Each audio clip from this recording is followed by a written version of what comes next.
everyone. Welcome to La Casa de NCU podcast. My name is Dr. Maria Antonia Rodriguez, and I'm here with my co-host, Dr. Geovanni Vazquez, and we are so honored to have our guest today, Dulce Orozco. So please, Dulce, tell us a little bit about yourself. Yes, first of all, thank you so much for having me. It's truly an honor and a pleasure for me to be here. So, I am a mental health counselor. I am licensed in Massachusetts. I decided to call myself Latina immigrant therapist because I feel that it's a good and quick, well, hopefully quick way to tell people a little bit about what I do. So my specialty is one-on-one. I work with women of color and from immigrant families, helping them putting themselves first, which culturally can be so difficult, as many of us know. And most recently, for the past, I would say 2 years, I've been working with employees of color, particularly Latinx DRGs, or groups of Latinx, talking about those topics that are difficult and sensitive and challenging, but at the same time, so important. And that has been, I would say, my latest passion. Um, I am also a mom, so I have two daughters. They are first generation American. I guess American, Venezuelan, Brazilian. My husband is from Brazil, and they are the reason why I do everything I do. I really want to show them that it is possible to do things differently. That perhaps we don't need to suffer so much while we do things. So yeah, they're my mother. That's great. Can I ask you what was it about psychology that captured your attention? Yeah, so I guess I was that person. I don't know if any of you identify with this, but if ever since I was little, if there was a group of people, I was that person that the random, stranger came to talk to about, whatever deep problem or like really complex issue was going on. So I think I always gravitated towards it, and I knew that's what I wanted to study. However, so I told you I was born in, I don't think I'm not sure if I mentioned this. If I did, sorry. But I was born and raised in Venezuela, in the borderline with Colombia, in a city called San Cristobal, not too big. And I think it's changing a little, but it was not as common for people to go to study abroad. So many of my friends, like you just stay local, right? And when I told my parents I want to study psychology, in my hometown, they didn't offer that as a major. So they were like, you know what, we want you to stay here. Why don't you. And I went with communications instead. But then after I graduated from high school, I came to Boston because my aunt lived here, and the plan was for me to come, learn English, go back home, start school, and I ended up applying for a scholarship without telling my parents. So fast forwarding 21 years later, I'm still here, but I think I always wanted to do it. Two things happened with two people very close to me that had suicide attempts. One of them was successful at it. So I think that was a big part of why. Like, I always wonder, no judgment. There's so much stigma. I wish I could say that that has gotten better, but not where I wish it could be. But I always wonder, right? Like, could this, like, what could have been helpful? And therapy was what came to mind. And of course, there's so many other things, but yeah. So I think I was one of those people that, even though like at what point I said I wanted to be an astrologer, I wanted to, like, I went through different phases, but psychology was always like there. No, and that's good, and that shows how resilient and how like good you're able to cope with a particular situation and look for alternatives. Um, in terms of like the changes going from Venezuela to Boston, what are some of what were some of the biggest challenges that you experienced like with that transition? Yeah, so when I came here, I was 17. I came here, I started school September 2001. And I think, like, looking back, sometimes I am surprised of how um, brave I was, right? Like being 17, not knowing absolutely anything of what I was going to do. I think that I don't think I was ready with, like, I don't think my English was as good enough like to go to school, and I had a scholarship, so I had to maintain like this really high GPA. So looking back, like, those are things that I didn't think about at the time, but looking back, I was like, whoa, that was like kind of ballsy. But I didn't see any of that at that time. And even like September 11th happened, I remember I was in a psychology class, and the professor put it on the screen, and I had no idea of what that meant, right? Because I didn't know that the Twin Towers were such an iconic symbol. I could not understand how important and the severity and the significance of that. So I think a lot of that was that. And even though I've been here for so long, like, there's still, like, some jokes that people say that I don't quite get, or like cultural references that people my age make, and I've never seen those shows. But I think one of the things that was really interesting to me when I came to Boston, and I think that I've always lived in Massachusetts, but I think that Boston is, for some of you that know Boston or that live in Boston or Massachusetts, it's really like that culture pot, right? Like, there's so many cultures, and I love that. Like, I came from a small city where everyone looked pretty similar, everyone spoke the same language, most people were Catholic, like, everyone was like so similar. And then I came here and I was like, oh my goodness, I didn't know that there were like those so many countries in the world, and so many languages, and so many different ways to look at the world. So um, that's the main reason why I was so attracted to this. So I mean, to hear. Yeah, that's what I would say. No, yeah, and that's interesting. I don't know if that in some way influenced your passion for advocacy and all that, because I know that you have been doing, a lot of stuff, well, a lot of stuff, not a lot of work for immigrants and marginalized populations and all that. Do you feel that your experience transitioning from Venezuela to Boston influenced how you decided to pay it forward or give back to the community? I think so. It's interesting. Sometimes I get a question often, and it's like, Dulce, how do you, like, how do you incorporate culture in your work? And I'm like, what do you mean? Like, there's no way for me to separate it. Like, this is how I see the world, right? Like, I'm a Latina, I'm an immigrant.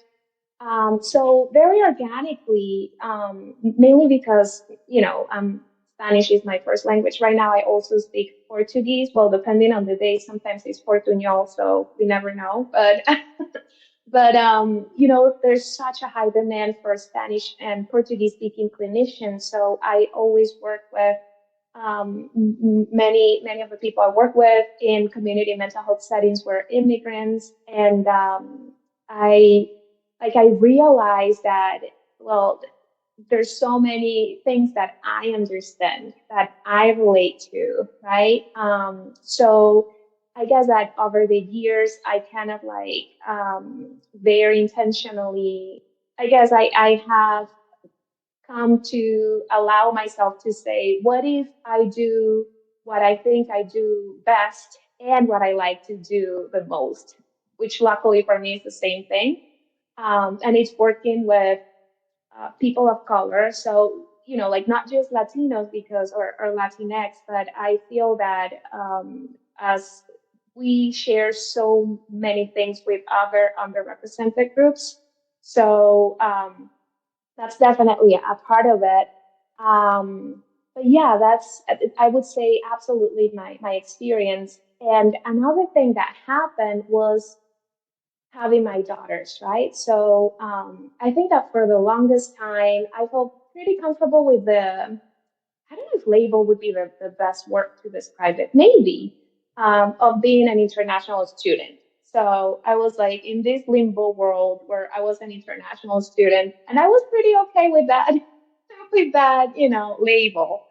And then my oldest daughter was born, and I realized that it was up to us, so to me and my husband, to teach her where we come from, why we are the way we are, what we do. And in order for me to do that, I needed to get pretty comfortable with who I am, right? So that really made me redefine and look at things from a completely different perspective. Um, so I think it was I think it's been a little bit of everything. Yeah. And that's so important. Getting to that point where you find that sense of purpose, regardless of what it is. First maybe you were just focused on being a student. Now it's like that transition from being a student to becoming a professional and doing the best you can for the community and your family. So that's very inspiring, and a life-changing event sometimes drives or motivates individuals into finding, okay, what can I do to be the best, as you said, at what I do, and build upon that passion. And if we can stick with that topic, do you feel more comfortable like doing group work or individual group work? Yeah. So, it's been another, like, I know we're going to stick with that topic, but going back like just a little bit more. So one thing that really altered the way I was looking at everything was the pandemic. I feel that one of the things I did as an immigrant, and I think so many of us do that, at least to some extent, was the idealization of the United States, right? It was like, you have, like, many of us have the United States in a pedestal, and things work so good here, and nothing bad happens, and there's no corruption, and there's like, when we compare it to the countries we come from. And I think part of that for me was they know how to do they know how to do things right, right? And I need to follow. I need to follow whatever that is, because there's only one way to do things right, and they know how to do it. And part of that for me was following the path of being a therapist, which, private practice and taking insurance, and not one or two, but all of them. Um, and through the pandemic, I thought about, so I have a private practice after my, oldest daughter was born. Um, it is a very personal decision, but for my family, it didn't make any sense for me to give someone pretty much my whole salary so I could go work and this person could take care of my daughter. So I thought about, and I took insurance. That's how I saw private practice, right? So I thought about not taking insurance for the longest time, but I was too afraid. And when the pandemic hit and everything happened, um, it was really difficult for me. In Venezuela, I lost many family members, and it made me realize, like, okay, what am I not doing out of fear? Because that was um, such a difficult reality to face. And I realized that the way I was working late evenings, because that was the way to do it, right? If you were a therapist, you needed to be available after hours. So all these things that I never questioned. And deep down, they did not necessarily feel right, but I never questioned. So I started questioning things, and that's when I did many, many shifts. And one of those shifts was well, what if I do more things, right, that are not necessarily what people think a therapist would do, such as workshops and fire chats and taking more of like a, speaker role. And that's how I see groups. And I really, really enjoyed it. So I would say that lately I get I guess that the adrenaline is more palpable when I'm working with a group, because of the amount of energy, because of everything. But I also love the individual work, the one-on-one work. So it's kind of like that balance. And I know this might sound so simple, but even like, thinking that I can allow myself to have a balance. I can create that balance, however it looks like. Because again, it can be, especially when we see and when we replicate things, sacrificing that perhaps might not be the best thing for us to do. Not even wondering, not even questioning. So that has been really life changing. And it's a really recent change, like less than 2 years, old. So yeah, that's a very long answer to your question. No, that was a great answer because it kind of like put everything in perspective and how you um, adapted your mindset, based on the event that we all went through a few years ago. But I'm glad that you brought the topic of workshops because you have two very well, maybe more, but the ones that I could um, gather from your website. The first one that caught my attention was becoming the sculptor of your life. That was the title is amazing. Just let's start with that. But I don't Oh, know if thank you. uh so if you can Yeah. share a little bit of what's the workshop is about without giving all the details because I want Yeah. people to go to your website and go through the Thank workshop. you. Yeah, so I guess it's going back to what we were just talking about, right? Like this idea of so many of us, and I think it happens to all of us, that it has a different flavor when you're coming from an underrepresented group. Um, it's like accept things without questioning, without wondering, even when some of these things are harmful or painful or toxic or whatever they might be. So the idea is to remember, because I think deep down we know this, to remember that we can choose to do things differently, right? And I don't know about you, but one thing that I do not like is when I go to a workshop or a seminar or a summit and I leave, like I feel that there's so much, like everything, like all the information is so wonderful and so good, but I leave and I'm like, okay, but how do I apply it now? I don't know what to do. Help me, you didn't tell me. So one of the things that I really want to do, or that I'm trying to be mindful of, is to give practical tools for people to apply whatever we're talking about as soon as they live. And they're not, it's anything complicated, right? Because that's another thing. Like I feel that so many times we're like, I wish I could do it, but it must be so hard. It must be so complicated. I would never be able to do whatever it is.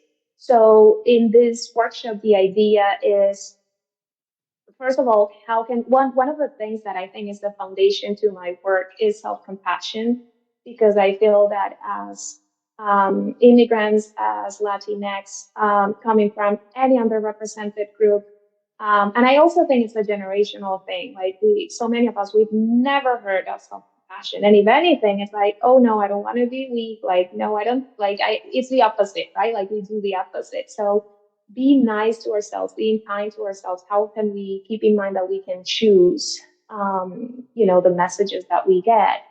And I think that's kind of like what I wanted to accomplish with the workshops, fire chats that I offer. Um, is that okay if I tell you about some other topics that I've Yeah, talked yeah, go about? for it. I just the Thank reason that I you. wanted to to talk about that workshop briefly. It's, I don't know. It felt that I didn't want to give spoiler aways, or give the whole, workshop on this podcast. But yeah, feel free to just go for No, it. thank you. Yeah, so I had the pleasure, and I was gonna say I had the luck, but I'm gonna stop myself and I'm gonna do what I tell so many of the people I work with to do, which is like it might be a little bit of luck, but it's also the result of a lot of work and effort and time and all of this. So I'm so grateful that I was very active during Hispanic Heritage Month, doing different things with different companies. Another topic that we talked about was the imposter syndrome for within the Latinx community. Also, even like diversity within the Latinx community. I did that using Encanto, the Disney movie. I don't know if you've seen it. So different things, right? Like choosing my resiliency. So I feel that there's so many ways for us to talk about these topics in a friendly way that is not intimidating, that it can be even fun, that we can even like laugh a little bit and be within community, which I think is probably the most crucial element of doing this in a group setting, even if it's a workshop, a fire chat, whatever it is. But yeah. No, and that's so important, that empowerment, peace, and understanding.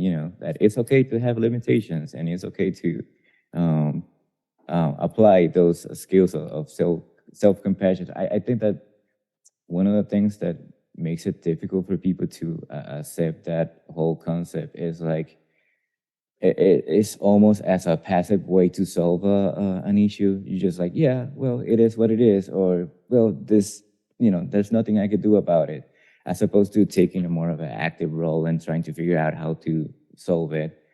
So I don't know. Maybe that's one of the reasons why people don't feel comfortable accepting. Yeah. Expectations. Oh, sorry for interrupting, Dr. Vasquez. That the expectations, right? Like, that's one of the things that I talked about so much with the people I work with, because it's we get spoken but also unspoken expectations, right? And sometimes those expectations can be so incredibly high. And I understand when you're saying, well, it is what it is, but I feel that a big part of it is that is what else is what else is there, right? Like what other options do I have?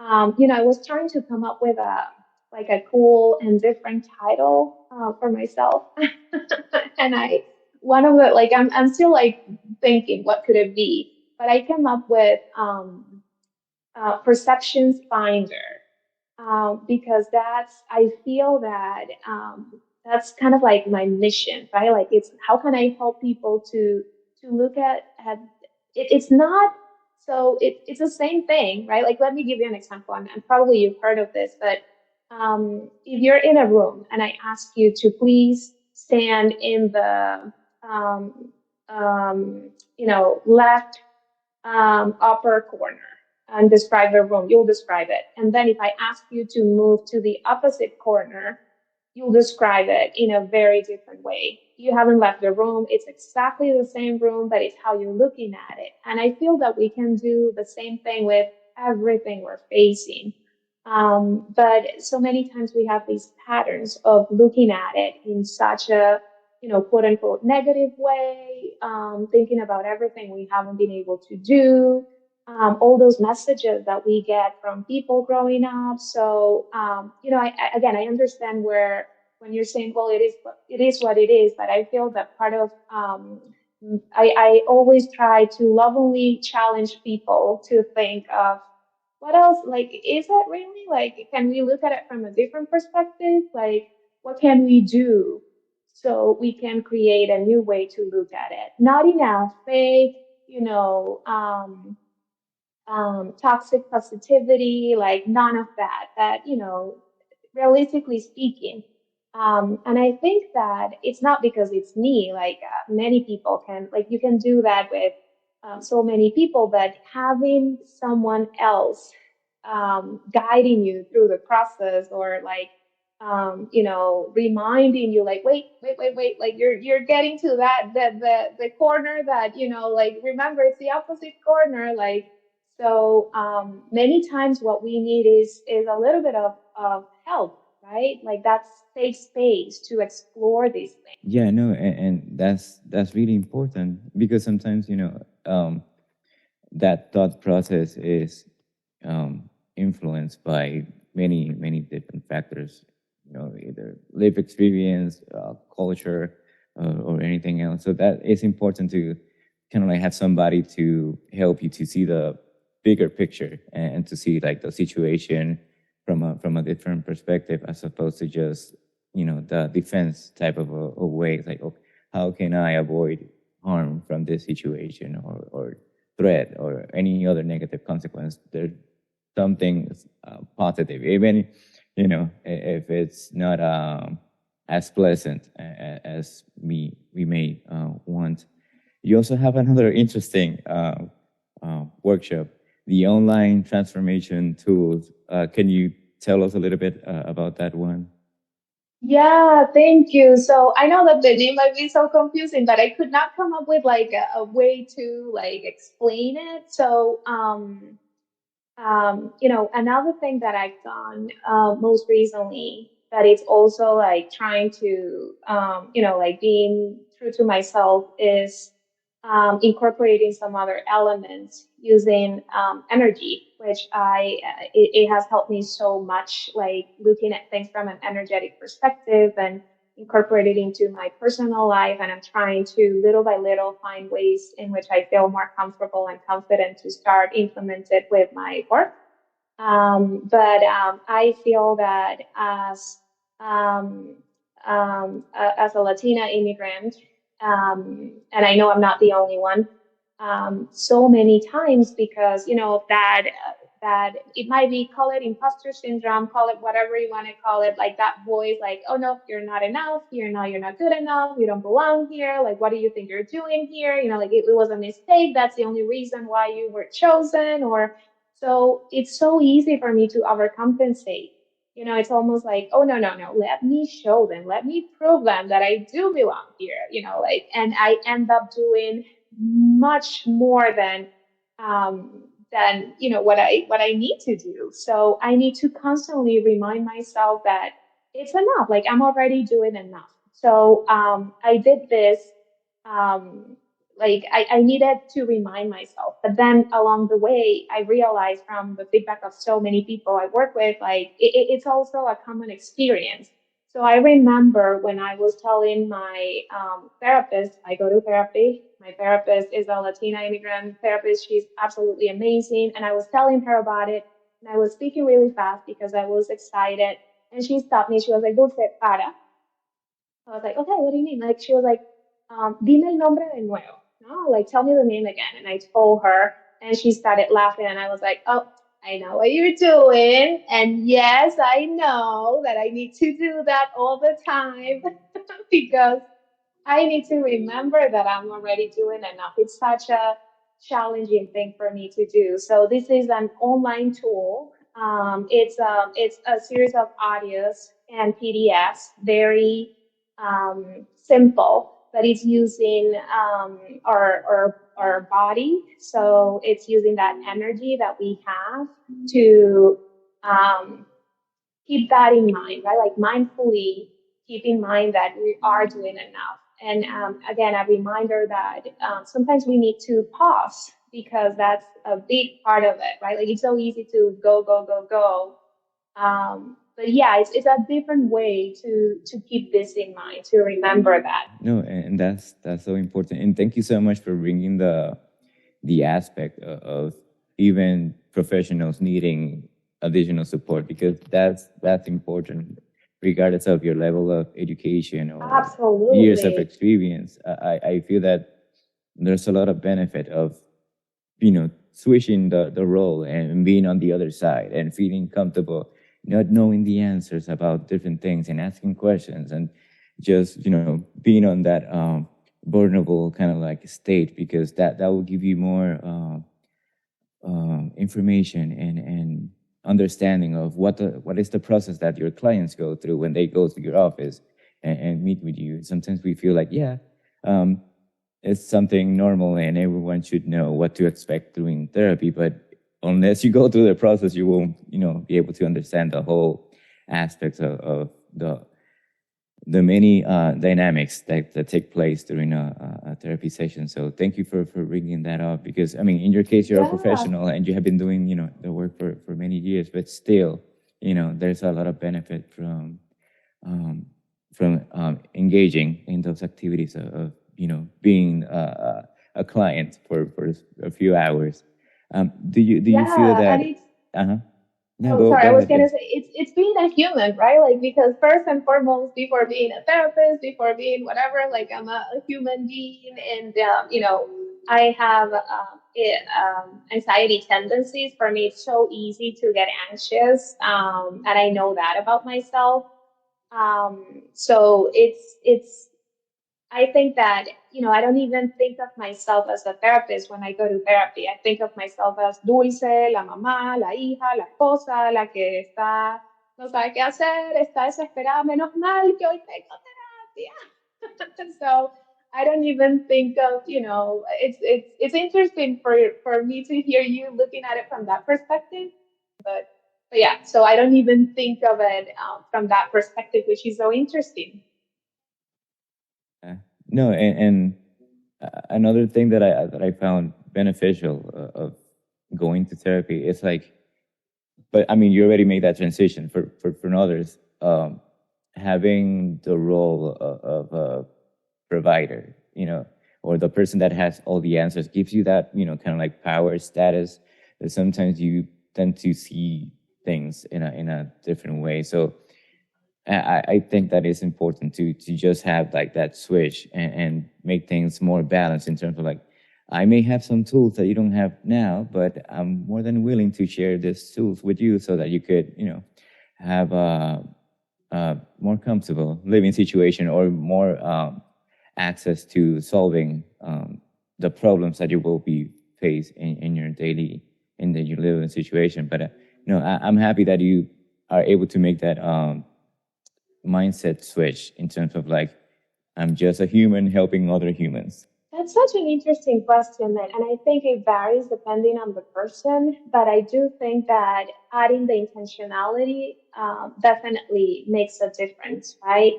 And perhaps, like, I don't know if it's a good or bad example of it. It's the placebo effect. So when if I tell you, Dr. Vasquez, if, I know you have this headache. This is I know, like, this pill is amazing. Take it, you'll feel better, and when you take it with that intentionality in place, even if it's, like nothing, like a fake peel, most likely you're gonna feel some type of relief, right? So I do think that adding that intentionality definitely can help, and that's something that I often start.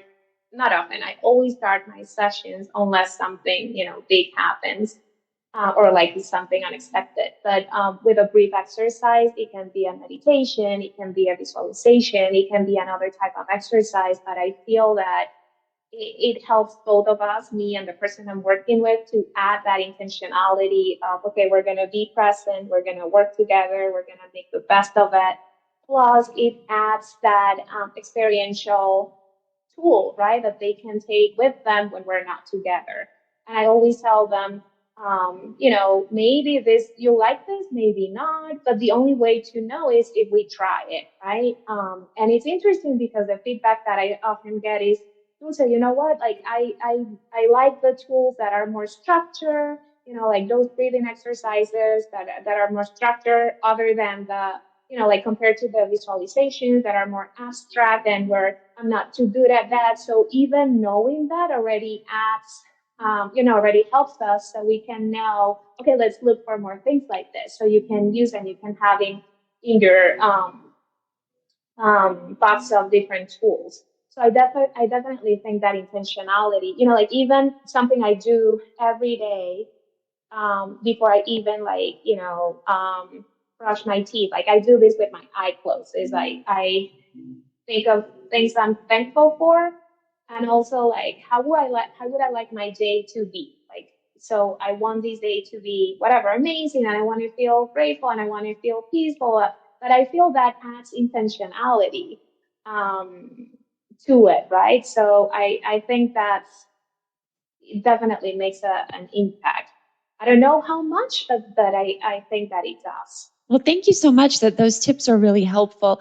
I'm just listening to you and I really take away how a mental health clinician needs to care for themselves. I always think of the system as being broken. In the United States, the mental health system, the way that the fee for service works, the way that patients, especially like if you're undocumented, all the barriers to receiving physical mental health care, it's just a broken system, to my mind at least. Absolutely. So, Yeah, I agree. I love how you do things on your own terms. I love that. But can you talk a little bit more as we wind down now? Tell me a little bit more about the challenges you faced as you've tried to work on your own terms and take care of Yeah. yourself. Yeah, and I think the biggest challenge has been my mindset. So it has been um, the guilt that I felt, saying, okay, I'm no longer going to take insurance. Well, okay, I'm going to start with this, and then there's another challenge that I also want to talk about. But it's that guilt. I like that guilt of, am I betraying my people by doing that? Because not only I left insurance, but I decided to charge a premium fee. So I charged $240 per session, and I came up with that number based on what I need and what my family needs and how many hours I want to work. Instead of I did not want to know anything about productivity and, talking to the insurance for 3 hours, fighting for a $60 claim where I literally cried out of frustration. It did not happen every week, but it happened often enough for me to say, like, I cannot do this anymore, right? So there was a lot of guilt, a lot of like, who do I think I am? And also a lot of, I should be grateful. Like, I came here, I have a master's, I have a tax, we own a home, we're healthy. Like, I shouldn't want anymore. Like, I should be grateful. But then I was like, but maybe there's a way for me to be helpful and one more. So that was helpful. And another thing that has been helpful is when I think of this as I'm opening up a path for those younger Latina immigrant therapists. That also helps me, right? And of course, thinking of my daughters, but also thinking about other therapists and about how the only way for us to make things differently is by making these bold moves, right? Luckily, I've been able to create a community of people that I can rely on. But that has been extremely challenging, like the guilt and that thought of what do I think I'm doing? Who do I think I am doing this? Like, and also that anger that I felt towards myself because I was like, okay, if I want to work with women of color and from immigrant families, they're not going to have money to pay this type of, like they're not going to pay me this type of money to go to therapy. And then it was like, that's my own bias. Just because I don't have money doesn't mean that other Latina immigrants and other, like women of color don't have money or don't value or don't prioritize therapy. So that's definitely a challenge that I've been working on, and my own money mindset too, right? My relationship with money that I've been trying to heal for a while. But also it was this idea, and I was so ashamed of saying this out loud, and I think it's important to mention it, is this idea of private practice is a small business. Nobody told me that in grad school. So I went to grad school. I graduated with not enough credits to be license eligible. I needed to go back to school and do a tax. And nobody says anything about this, about, okay, you're going to have a small business. So you need to be able to know how to take care of a small business. like knowing that business part of things. I never thought of my private practice as a small business until I left the insurance panel. So, I was so angry that I even like called my former advisors at school, and I was like, I hope that you've changed something. And if you want somebody to go and talk to students about this, I'll be more than happy to. They were like, yeah, thank you. I was like, well, at least at least I email them. But that's also has been such a big challenge, such a big, and I continue to work on it. I'm actually taking a class where, um, at eCornell, they have this amazing, free certificate programs for women, that are business owners. So I think it's also this idea of I can keep learning. I can continue to learn, right? So those have been probably the two biggest challenge. That's amazing. You're such a great role model. I'm so glad that you shared this with us, because that's right. I don't think any of us learned about being a small business owner, right? And that's a really important skill to have. So, well, thank you so much for sharing with us. And I Thank hope that people you. can see why we feel that you are influential, because you really have Oh, had a thank you. positive impact, and we're just appreciative of you. So, Gio, I don't know if you have any last thoughts as we wind down. Yeah, I mean, if you want to share your information, contact information, Yeah. or how can Yeah, people get a hold of you? I will post absolutely. the link to your website at the Yeah, when I share the video. But I think it's dulceorozco.com, or do you have any it's other? dulceorozco.com all Okay, together, and you can find me on LinkedIn. Might be the best way. It's Latina immigrant therapist all together, and I'll be more than happy to share my email too. yeah, So I always love to hear from people. Thank you to your listeners, and if anyone wants to reach out, I would absolutely yeah, love absolutely. to be in touch.